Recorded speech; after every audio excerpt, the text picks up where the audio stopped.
नमस्कार, मैं डॉक्टर संतोष आपका स्वागत करता हूं आज के इस नए यूट्यूब के वीडियो में।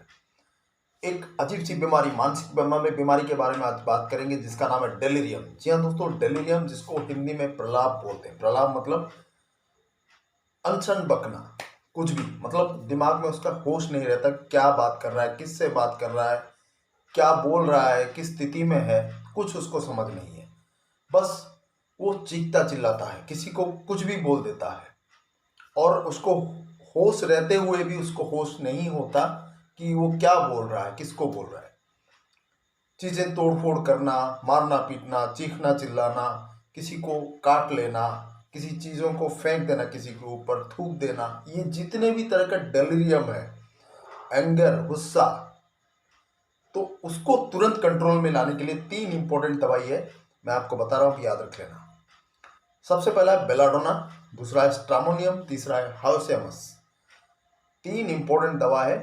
माइंड का क्योंकि लक्षण है, पोटेंसी कैसे यूज करना है मैं अंत में बताऊंगा, अंत तक जरूर देखना।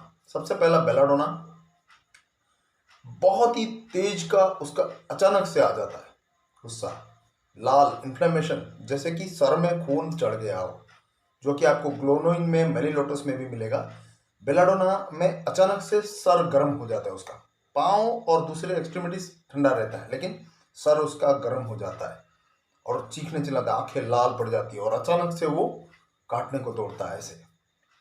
तो वो बेलाडोना का लक्षण है। स्ट्रामोनियम, स्ट्रामोनियम भी दिया जाता है इसी तरीके से, अचानक से काटना, किसी को काट लेना, किसी को जाएगा, कुछ भी अगर चाकू वगैरह पड़ा तो उसे मार देता है।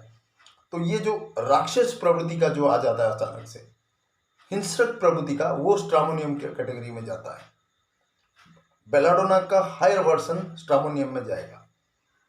थर्ड जो हमने बोला हायोसेमस, वो डेलीरियम है लेकिन वो सेक्सुअल थॉट के ऊपर ज्यादा है, हंसता बहुत ज्यादा है, बातों को बार बार रिपीट ज्यादा करता है, अपने कपड़ों को उतार देता है, नंगा रहने की जो लत पड़ जाती है कुछ लोगों को, मतलब किसी को एक्सपोज करके दिखाना, तो ये नॉर्मल वृत्ति नहीं है। उसके दिमाग का संतुलन जब बिगड़ जाता है तो इस तरह की वृत्ति करती है, खराब खराब इंगितें करना किसी लोगों को।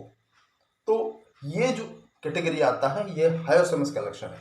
उसने मतलब उस चीज़ों को लोगों के सामने पेश इस तरह से करता है जैसे कि छोटा बच्चा हो, जैसे छोटा बच्चा अपने कपड़े उतार कर जाएगा, ठीक उसी तरह उसको सूझबूझ नहीं रहती, उसका विवेक का इस्तेमाल नहीं करता कि कहाँ पर क्या चीज़ करना है। तो वो बेसिकली हायोसेमस के कैटेगरी में जाता है। ये एक अहम चीज़ें हैं, 3 दवाइयों को आप याद रखना। अब क्योंकि दिमाग का हिस्सा है, पोटेंसी के बारे में बात करेंगे। 1 में आप 1 या 2 डोज, 3 डोज तक आप आराम से दे सकते हैं, जो भी हाइपोसेंसिटिव केसेस हैं। उससे ज़्यादा रिपीट नहीं करना, आपको वेट करना है, सुबह शाम करके 2 डोज दे दिया, 3-4 दिन वेट करना है और देखना है कंडीशन में क्या चेंजेस होता है। कुछ लोगों में 200 भी दिया जाता है, बट 200 देंगे तो कैसे देंगे, दिन में 2 बार 3 से 4 दिन तक आप आराम से देख सकते हैं। देखिए उनका अगर रिजल्ट, जो व्यवहार में उनका बदलाव, सिस्टम में उनका बदलाव अगर 2 दिन में ही आ जाए तो दवा बंद कर देना। अगर नहीं आ रहा है तो 2-3 दिन, 4 दिन तक दे सकते हैं। 4 दिन से ज़्यादा मत देना 200 को दिन में 2 बार, उससे एग्रावेशन भी हो सकता है या काम नहीं करेगा, उल्टा असर करेगा। फिर आप 1 का सिंगल डोज या 2 डोज, 2 डोज मतलब 2 ही बार देना है, सुबह और शाम, उससे ज़्यादा नहीं देना। ये आप कर सकते हैं। उससे क्या होगा, जो स्थिति में परिवर्तन आपको आहिस्ता आहिस्ता देखने को मिलेगा, कुछ लोगों में अचानक भी देखने को मिल सकता है। तो वहाँ पर आप जज करना और दवा का जो परिवर्तन है, दवा का पोटेंसी का परिवर्तन है, वो उसके आधार पर आप कर सकते हैं। हो सकता है 15 दिन के बाद और एक बार 1 का या फिर 200 का रिपीट करना पड़े, तो उसको भी आप कर सकते हैं। जड़ से खत्म करने के लिए 1 10 ये दिया जाता है, लेकिन सही फिजिशियन, सही डॉक्टर की सलाह के अनुसार देंगे तो बहुत ही बढ़िया काम करेगा। वरना कभी कभी आपको अगर समझ में नहीं आएगी पेशेंट क्या है, कैसे, किस कैटेगरी का है, तो उल्टा असर भी कर सकता है। तो अच्छी तरह से इसका देखकर आप दीजिएगा दवाई। तो ये था आज के बीमारी के बारे में, डेलीरियम।